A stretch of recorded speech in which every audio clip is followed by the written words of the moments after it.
Bismillahirrahmanirrahim. Assalamualaikum warahmatullahi wabarakatuh. Perkenalkan, nama saya Faras Alimah Mumtazah, NIM 2108102078.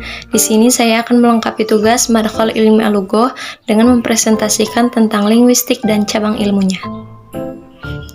Pengertian linguistik secara etimologi atau bahasa linguistik dalam kamus online Merriam-Webster.com bermakna a person accomplished in language, yang artinya orang yang cakap dalam berbahasa, dan imbuhan X dalam bahasa Inggris dapat bermakna bidang ilmu. Adapun secara terminologi atau istilah yaitu ilmu yang mengkaji bahasa manusia, the study of human language. Selanjutnya ada letak keilmiahan linguistik. Kata ilmiah memiliki arti yang bersifat ilmu, baik secara ilmu pengetahuan itu sendiri atau dapat memenuhi syarat atau kaidah ilmu pengetahuan. Dalam pemenuhan prinsip keilmuan, linguistik mengandung 3 prinsip utama, yaitu eksplisit, sistematis, dan objektivitas.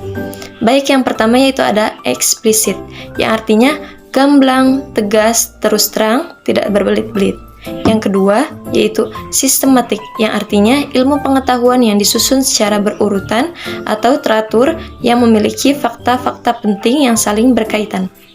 Yang ketiga yaitu objektivitas, yaitu menjelaskan apa adanya sesuai dengan fenomena yang terjadi. Selanjutnya yaitu ada wilayah kajian linguistik. Di dalam wilayah kajian linguistik ini terbagi menjadi 2, yaitu ada mikrolinguistik dan makrolinguistik. Baik, yang pertama yaitu ada mikrolinguistik. Mikrolinguistik adalah pendekatan atau analisa bahasa yang berdasarkan aspek internal bahasa yang terdiri dari bunyi, struktur, dan makna. Cabang ilmu yang ada dalam kajian mikrolinguistik yaitu ada 4. Yang pertama, fonologi, merupakan cabang linguistik yang berfokus dalam mengkaji bunyi dan sistem bunyi bahasa. Yang kedua yaitu ada morfologi, merupakan cabang linguistik yang mengkaji struktur bentuk kata. Yang ketiga yaitu ada sintaksis, adalah kajian tentang prinsip-prinsip dan proses penyusunan kalimat dalam sebuah bahasa. Yang keempat yaitu ada semantik, adalah studi sistematis tentang makna, dan semantik dalam linguistik adalah studi tentang bagaimana bahasa mengatur dan mengekspresikan makna. Selanjutnya yaitu ada wilayah kajian linguistik. Yang keduanya yaitu ada makrolinguistik. Makrolinguistik adalah bidang linguistik yang mengkaji bahasa. Hubungannya yaitu dengan interdisipliner dan bidang terapan linguistik. Kajian gabungan 2 disiplin ilmu, yakni disiplin ilmu bahasa linguistik dengan disiplin ilmu lainnya. Di dalam linguistik, interdisipliner meliputi 1. Pragmatik. Pragmatik adalah cabang linguistik yang mempelajari hubungan antara konteks luar bahasa dan maksud tuturan. Yang kedua yaitu ada sosiolinguistik. Sosiolinguistik adalah ilmu yang interdisipliner. Sosiolinguistik pula mengkaji hubungan bahasa dan masyarakat. Yang ketiga, historical linguistik. Historical linguistik yaitu studi tentang perubahan sebuah bahasa dan hal-hal yang timbul dari perubahan tersebut. Yang keempat yaitu ada psikologistik, yaitu studi tentang perilaku bahasa, bagaimana orang belajar dan menggunakan bahasa untuk komunikasikan ide. Yang kelima yaitu ada neurolinguistik. Ini diidentifikasikan sebagai studi yang mengkaji hubungan antara bahasa dan otak. Yang keenam yaitu ada antropolinguistik, yaitu disebut juga etnolinguistik yang mempelajari unsur-unsur budaya yang terkandung dalam pola bahasa. Yang ketujuh yaitu ada linguistik komputasi, merupakan studi ilmiah tentang bahasa dari perspektif komputer. Yang kedelapan ada stilistika, adalah ilmu yang mempelajari mediator antara disiplin ilmu linguistik dan kritik sastra. Selanjutnya itu ada linguistik terapan. Linguistik terapan adalah cabang linguistik yang membahas mengenai penerapan berbagai penemuan ilmiah di bidang linguistik. Tujuannya dari linguistik terapan adalah penyelesaian permasalahan yang berkaitan dengan bahasa di dalam masyarakat. Di dalam linguistik terapan itu sendiri meliputi 1. Linguistik edukasional atau disebut pengajaran bahasa. 2. Penerjemahan, mencakup metode dan mekanik pengalihan amanat dari satu bahasa ke bahasa yang lain. Yang ketiga yaitu ada perkamusan. Cabang linguistik yang berkaitan penyusunan kamus adalah leksikografi dan leksikologi.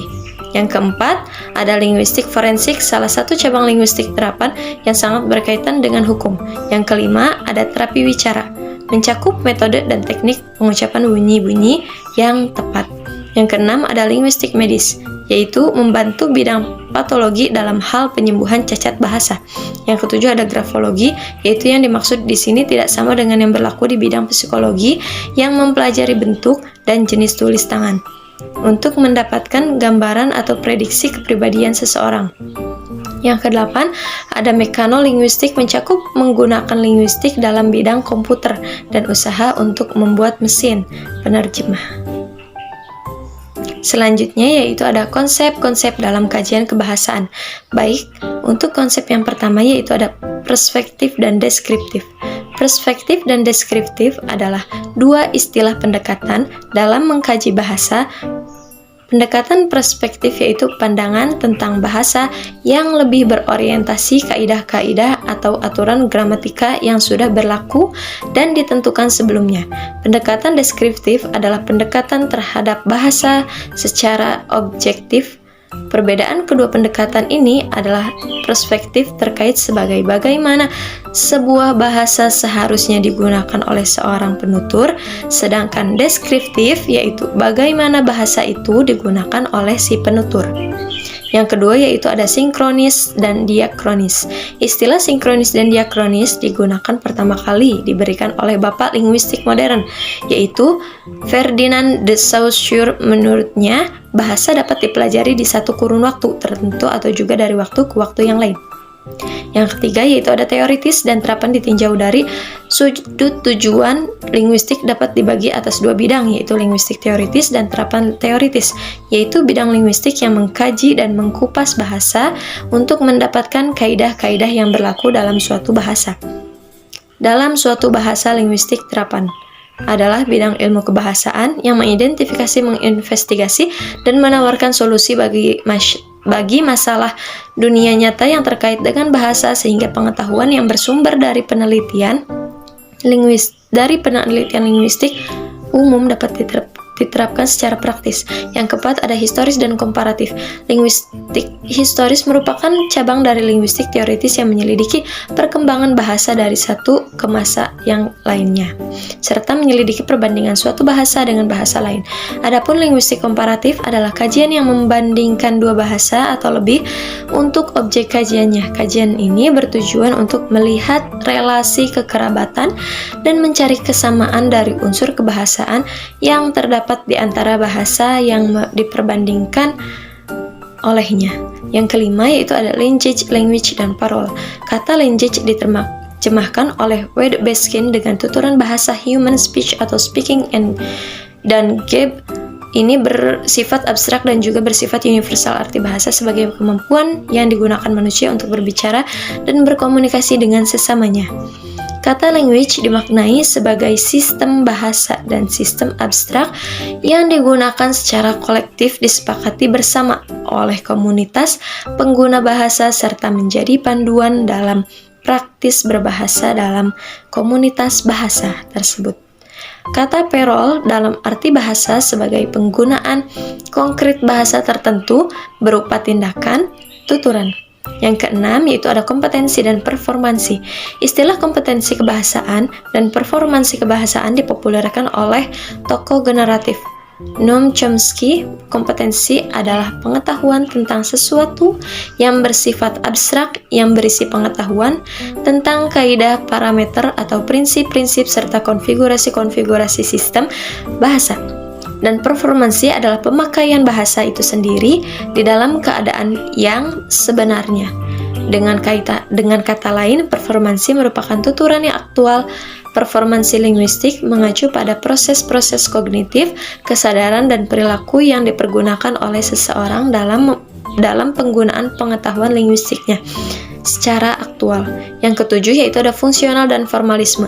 Teori formalisme diwakili oleh generatif grammar yang digagas oleh Avram Noam Chomsky, lahir 2028 Masehi sampai sekarang, yang dikenal dengan Chomsky. Sedangkan teori fungsionalisme diwakili oleh Michael Alexander Kirward, Halliday 2025 sampai 2018 Masehi atau yang dikenal dengan Halliday James sebagai tokoh kaum formalis berkeyakinan bahwa bahasa sebagai seperangkat kalimat yang memiliki arti atau makna tata cara pengucapannya. Jadi dalam bahasa dibutuhkan tata bahasa. Tata bahasa merupakan seperangkat kaidah yang memadukan makna-makna tertentu dengan pengucapan-pengucapan tertentu. Dalam membicarakan sifat-sifat bahasa, ilmuwan fungsionalisme lebih suka menggunakan istilah fungsi, sehingga lahirlah istilah ragam biologis dan psikologis dan ragam sosial fungsi nasionalisme. Sekian penjelasan dari saya, kurang lebihnya mohon maaf. Wassalamualaikum warahmatullahi wabarakatuh. Thanks for watching.